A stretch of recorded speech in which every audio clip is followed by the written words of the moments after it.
सभी को नमस्कार। उम्मीद है आप अच्छे होंगे, बहुत बेहतरीन तरीके से अपनी पढ़ाई पर भी लगे हुए होंगे। आप सभी को पता है कि एनटीपीसी की लगभग हर शिफ्ट में 1 से 2 क्वेश्चन बन रहे हैं जनजातीय विद्रोह को लेकर। तो जनजातीय विद्रोह से रिलेटेड मैं आपके लिए 50 प्लस क्वेश्चन ऐसे लेकर आया हूं जो आपको डायरेक्टली एग्जाम में देखने को मिलेंगे। सारे के सारे क्वेश्चन ऐसे हैं जो पूछे गए या फिर पूछे जा सकते हैं। इसमें हम सारे के सारे जनजातीय विद्रोह, चाहे सन्यासी है, पहाड़िया है, चुआर है, पागलपंथी, भील, फैराजी है, मुंडा, खासी, कूका, खोंड, संथाल और कोल, इन सारे के सारे विद्रोहों को एमसीक्यूएस के थ्रू कवर करेंगे। तो आने वाली 10 मिनट आपको एग्जाम में 1 से 2 नंबर कंफर्म करा सकती है। इसका रिवीजन आप पीडीएफ से कर लेना जो टेलीग्राम पर मिलेगी। बिना टाइम गवाए स्टार्ट करते हैं आज की क्लास को और बेहतरीन तरीके से आप सभी को एक छोटी सी प्रैक्टिस में कराता हुआ चलूंगा। सबसे पहले क्वेश्चन से स्टार्ट करते हैं। सबसे पहला क्वेश्चन हमारे पास है, निम्न में से संथाल विद्रोह कब होता है? तो संथाल विद्रोह जो है झारखंड बिहार वाले क्षेत्र में हुआ 1855-56 में। ठीक है। नेक्स्ट क्वेश्चन आता है, 1855 में संथाल विद्रोह का नेतृत्व किसके द्वारा किया गया था? तो ये दो व्यक्ति थे जिनका नाम था सिद्धू और कान्हू। दो व्यक्तियों के द्वारा संथाल विद्रोह का नेतृत्व किया गया था। हो मुंडा विद्रोह कब हुआ? तो हो और मुंडा विद्रोह जो है हमारे पास, हो मुंडा विद्रोह जो है ये होता है कब? 1820-21 के दौरान होता है हो और मुंडा विद्रोह। ठीक है। नेक्स्ट, मुंडाओं के विद्रोह का मुंडाओं ने विद्रोह खड़ा किया था कब? मुंडाओं ने विद्रोह कब खड़ा किया था? ये ईयर था 1895 का, है ना। 1895 का विद्रोह था मुंडा विद्रोह। मुंडा विद्रोह का नेता कौन था? तो इसके विद्रोह के नेता थे कौन? बिरसा मुंडा। कौन थे? बिरसा मुंडा इसके नेता थे।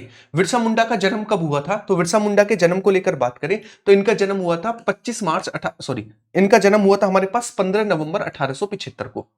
अगला क्वेश्चन है, बिरसा मुंडा के गुरु कौन थे? तो बिरसा मुंडा के गुरु कहे जाते हैं आनंद पांड। कौन कहे जाते हैं? आनंद पांडे जो है इनके गुरु कहे जाते हैं। बिरसा मुंडा का कार्यक्षेत्र कौन सा था? तो बिरसा मुंडा के कार्यक्षेत्र को लेकर बात करें, इनका कार्यक्षेत्र था रांची। कौन सा था? रांची था। बिरसा मुंडा की मृत्यु कब होती है? तो बिरसा मुंडा की मृत्यु होती है कब? वो होती है हमारे पास 9 जून 1900 में, है ना। 9 जून सन 1900 में होती है। रंपा विद्रोह कहां पर हुआ था? तो रंपा विद्रोह का संबंध जो है वो है आंध्र प्रदेश से। कहां से संबंधित है रंपा विद्रोह? रंपा विद्रोह आंध्र प्रदेश से संबंधित है। रंपा विद्रोह का नेतृत्व किसके द्वारा किया गया था? तो रंपा विद्रोह का नेतृत्व जो है ये किया गया था अल्लूरी सीताराम राजू के द्वारा। अल्लूरी सीताराम राजू के द्वारा। 1855 में संथालों ने किस अंग्रेज कमांडर को हराया? किस अंग्रेज कमांडर को हराया था? तो इनका नाम था मेजर बारो। क्या नाम था? मेजर बारो को हराया था। ये आप याद रखेंगे। नेक्स्ट, 1831 में बुद्धो भगत ने किस बुद्धो भगत के नेतृत्व में कोल विद्रोह किस क्षेत्र में हुआ? यानी कोल विद्रोह कब हुआ? 1831 में हुआ। किसके नेतृत्व में हुआ? बुद्धो भगत के नेतृत्व में हुआ। और कोल विद्रोह का संबंध कहां से है? तो कोल विद्रोह जो है ये सिंह भूमि झारखंड से संबंधित है। कहां से? सिंह भूमि झारखंड से रिलेट करता है। निम्नलिखित में से कौन सा विद्रोह महाराष्ट्र में हुआ? कौन सा विद्रोह महाराष्ट्र में हुआ? तो महाराष्ट्र का इनमें से विद्रोह है दक्कन। आप सभी को पता है दक्कन प्लेटू का सर्वाधिक विस्तार भी कहां पर है? महाराष्ट्र में है। तो इसका संबंध भी किससे है? दक्कन विद्रोह का महाराष्ट्र वाली एरिया से है। 1875 में आप सभी को पता है दक्कन के दंगों का तत्कालीन कारण क्या था? यानी कब हुआ था? ये 1875 में हुआ था। इसका तत्कालीन कारण क्या था ये आपको बताना है। तो इसका तत्कालीन कारण था महाजनों के द्वारा ऊंची ब्याज दर। इसका मेन कारण था महाजनों के द्वारा ऊंची ब्याज दर का लिया जाना। कूका आंदोलन को किसने संगठित किया था? कूका आंदोलन को संगठित करने का काम किसने किया था? वो थे हमारे पास भगत जवाहर मल, है ना। भगत जवाहर मल के द्वारा इसका संगठन किया गया था। पंजाब में कूका आंदोलन का प्रारंभिक उद्देश्य क्या था? तो शुरुआत में जो इसका उद्देश्य था ना वो था सिख धर्म को परिष्कृत करना। इसका मुख्य कारण था सिख धर्म को परिष्कृत करना। मानव बलि प्रथा का निषेध करने के कारण अंग्रेजों के विरुद्ध विद्रोह करने वाली जनजाति का क्या नाम था? यानी ये किसके विरोध में कर रही थी? मानव बलि के विरोध में, है ना। मानव बलि का विरोध कर रही थी और इस जनजाति का नाम था खोंड। क्या नाम था? खोंड इस जनजाति का नाम था। इनमें से किसने उलगुलान आंदोलन प्रारंभ किया था? उलगुलान आंदोलन। तो उलगुलान आंदोलन जो है ये बिरसा मुंडा के द्वारा स्टार्ट किया गया था। किसके द्वारा? बिरसा मुंडा के द्वारा। नील विद्रोह कहां पर हुआ था? नील विद्रोह, तो नील विद्रोह का संबंध जो है ये है बंगाल वाले क्षेत्र से। कहां पर होता? बंगाल वाले क्षेत्र में हुआ था नील विद्रोह। नील विद्रोह किसके बारे में था? नील विद्रोह का संबंध किससे था? तो नील विद्रोह का संबंध था रैयत नील की खेती करना चाह रहे थे पर उनसे एक अमान्य मूल पर जबरदस्ती करवाई जा रही थी।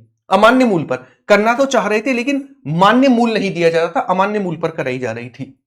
बंकिम चंद्र चटर्जी का उपन्यास आनंद मठ में किसका उल्लेख देखने को मिलता है? तो इसका नाम है सन्यासी विद्रोह, है ना। तो आप याद रखेंगे बंकिम चंद्र चटर्जी की पुस्तक का क्या नाम? आनंद मठ। आनंद मठ में किसका वर्णन है सन्यासी विद्रोह का। निम्नलिखित में से कौन सी घटना सबसे पहले हुई? इन सभी में से सबसे पहली घटना कौन सी होती है? तो ये थी हमारे पास संथाल विद्रोह। इन सभी में संथाल विद्रोह सबसे पहले हुआ। ताना भगत आंदोलन का संबंध किससे है? ताना भगत आंदोलन, तो ताना भगत आंदोलन एक आदिवासी आंदोलन था। ताना भगत आंदोलन किसके नेतृत्व में संथाल विद्रोह 1855-56 में हुआ? संथाल विद्रोह किसके नेतृत्व में हुआ, आप बताएंगे। तो संथाल विद्रोह जो है ये किसके नेतृत्व में हुआ था? तो संथाल विद्रोह आप सभी को पता है ये इनमें से कोई नहीं थे, यानी ये विद्रोह जो है बेसिकली वहां की जनजातियों के द्वारा किया गया था। अहोम विद्रोह कहां पर हुआ था? अहोम विद्रोह, तो अहोम विद्रोह का संबंध जो है वो है असम से। कहां पर हुआ था? असम में हुआ था अहोम विद्रोह। नेक्स्ट, अहोम विद्रोह का नेतृत्व किसने किया था? तो अहोम विद्रोह का नेतृत्व जो है ये किया गया था गोधर कुंवर के द्वारा। गोधर कुंवर के द्वारा। तेभागा आंदोलन कब हुआ था? तेभागा आंदोलन, तो तेभागा आंदोलन 1946 में होता है तेभागा आंदोलन। नेक्स्ट, कंद विद्रोह कब हुआ? कंद विद्रोह, तो कंद विद्रोह को लेकर बात करें तो कंद विद्रोह किस क्षेत्र में हुआ? केरल, कर्नाटक, महाराष्ट्र या फिर उड़ीसा? तो कंद विद्रोह होता है उड़ीसा वाले क्षेत्र में। कहां पर? उड़ीसा वाले क्षेत्र में। झारखंड के क्षेत्र में उलगुलान विद्रोह के नायक कौन थे? उलगुलान विद्रोह के नायक कौन थे आपको बताना है। तो उलगुलान विद्रोह के नायक थे बिरसा मुंडा। कौन थे? बिरसा मुंडा थे। नेक्स्ट, भागीरथ मांझी ने के नेतृत्व में सफाहर आंदोलन किस जनजाति से संबंधित था? तो सफाहर आंदोलन का नेतृत्व किसके द्वारा किया गया था? भागीरथ मांझी के द्वारा किया गया था। और यह किस से संबंधित था? चुआर, संथाल, मुंडा किस जनजाति से संबंधित था? तो आपको बताना है किस कौन सी जनजाति थी जिससे रिलेट करते थे, है ना। तो ये थी हमारे पास मुंडा। कौन सी थी? मुंडा जनजाति थी। बिरसा मुंडा द्वारा किसको कमांडर इन चीफ नियुक्त किया गया था? बिरसा मुंडा के द्वारा। तो बिरसा मुंडा के द्वारा कमांडर इन चीफ जो है सुंदर मुंडा, गया मुंडा या फिर डोका, किसको? इनमें से कोई नहीं या फिर एक से अधिक।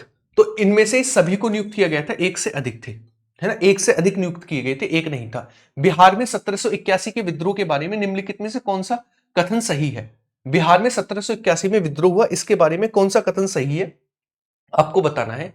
यह जमींदारों द्वारा किया गया विद्रोह था, है ना। यह जमींदारों द्वारा किया गया विद्रोह था या फिर यह किसानों के द्वारा किया गया विद्रोह था। अंग्रेज बिना किसी परेशानी के विद्रोह को कुचलने में सफल रहे।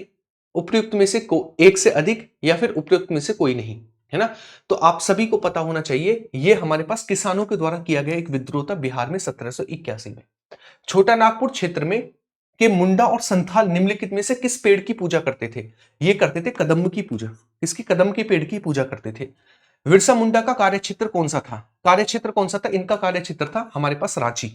नेक्स्ट, बक्सर विद्रोह जो है ये हमारे पास किस क्षेत्र में किस संबंधित है? बांग्लादेश, पाकिस्तान, चीन या फिर श्रीलंका? तो इसका संबंध किससे? इसका संबंध है चीन से, है ना। बक्सर विद्रोह। बस्तर आंदोलन में किसकी भूमिका प्रमुख थी? कौन सा? बस्तर आंदोलन। तो बस्तर आंदोलन में मुख्य भूमिका जो थी वो किसकी थी? हमारे पास गुंडाधुर के द्वारा, है ना, गुंडाधुर। नेक्स्ट, बंगाल में पागलपंथी आंदोलन का संस्थापक नेता कौन था? बंगाल में पागलपंथी आंदोलन का संस्थापक नेता कौन था? यह था कर्मशाह। कौन थे? कर्मशाह थे। नेक्स्ट, मालाबार में मोपला विद्रोह किस वर्ष हुआ? मालाबार में मोपला विद्रोह, तो मोपला विद्रोह जो है 1921 के समय पर होता मोपला विद्रोह। नेक्स्ट, अगला क्वेश्चन, कूका आंदोलन कहां से संबंधित था? कूका आंदोलन, तो कूका आंदोलन का संबंध जो है वो पंजाब वाले क्षेत्र से था। कहां से? पंजाब से था। वंदे मातरम गीत में किस विद्रोह का चित्रण किया गया है? वंदे मातरम गीत में, तो वंदे मातरम गीत में जो है वो सन्यासी विद्रोह का चित्रण किया गया, आनंद मठ से लिया गया है। निम्नलिखित में से कौन सा व्यक्ति चिपको आंदोलन से जुड़ा हुआ था? चिपको आंदोलन, तो चिपको आंदोलन से कौन जुड़े हुए थे? सुंदरलाल बहुगुणा। कौन? सुंदरलाल बहुगुणा। बहावी आंदोलन के प्रवर्तक कौन थे? बहावी आंदोलन, तो बहावी आंदोलन जो है इसके प्रवर्तक किसको माना जाता है? तो इसके प्रवर्तक थे सर सैयद अहमद खां। कौन थे? सर सैयद अहमद खां। बहावी आंदोलन से प्रभावित क्षेत्र कौन सा था? बहावी आंदोलन, तो बहावी आंदोलन हमें यूपी और बिहार में देखने को मिलता। बहावी आंदोलन। देवी चौधरानी का संबंध निम्नलिखित में से किस विद्रोह से है? देवी चौधरानी, तो देवी चौधरानी का संबंध जो है वो सन्यासी विद्रोह से, जिसका वर्णन हमें आनंद मठ में देखने को मिलता है। पाइका विद्रोह, पाइका विद्रोह का संबंध किस क्षेत्र से है? तो पाइका विद्रोह जो है हमें कहां पर देखने को मिलता है? पाइका विद्रोह हमें उड़ीसा में देखने को मिलता। पाइका विद्रोह। भील विद्रोह कहां पर हुआ? तो भील विद्रोह को लेकर बात करें तो पश्चिमी घाट, वेस्टर्न घाट पर होता हमारे पास भील विद्रोह। कहां पर? वेस्टर्न घाट पर होता भील विद्रोह। अगला है, भील विद्रोह से संबंधित नेता कौन थे? भील विद्रोह से संबंधित नेता कौन थे? तो सेवाराम, सेवाराम जो थे वो भील विद्रोह से संबंधित एक प्रमुख नेता थे। तेभागा आंदोलन कहां पर हुआ? तेभागा आंदोलन, तो तेभागा आंदोलन होता बंगाल में। और आज का 51वां क्वेश्चन लेते हैं, भवन सिंह का संबंध किस जनजातीय आंदोलन से है? आपको ये बताना है, साथ के साथ आंसर देना है कमेंट बॉक्स में। आपको बताना है कि भवन सिंह का संबंध किस जनजातीय आंदोलन से है। उम्मीद है ये 10 मिनट में आपका पूरा का पूरा जनजातीय विद्रोह वाला पार्ट खत्म हुआ होगा। बेस्ट रिवीजन, ये चैनल डेडिकेटेड है कम से कम समय में आपको ज्यादा से ज्यादा रिवीजन कराने के लिए। क्लियर है? ना केवल आपकी यही एग्जाम, बल्कि आप किसी भी गवर्नमेंट एग्जाम की तैयारी कर रहे हैं तो आपके लिए ये चैनल एक रामबाण है, छोटे छोटे समय में छोटी छोटी वीडियो के थ्रू सारा का सारा रिवीजन कराने के लिए। मिलते हैं नेक्स्ट वीडियो में इसी तरीके की, और इस वीडियो को लाइक और शेयर करना आप सभी का फर्ज है। इसी तरीके की वीडियो आपको एग्जाम से पहले मिलती रहेंगी। मिलते हैं, बाय बाय, टेक केयर, सभी को जय हिंद।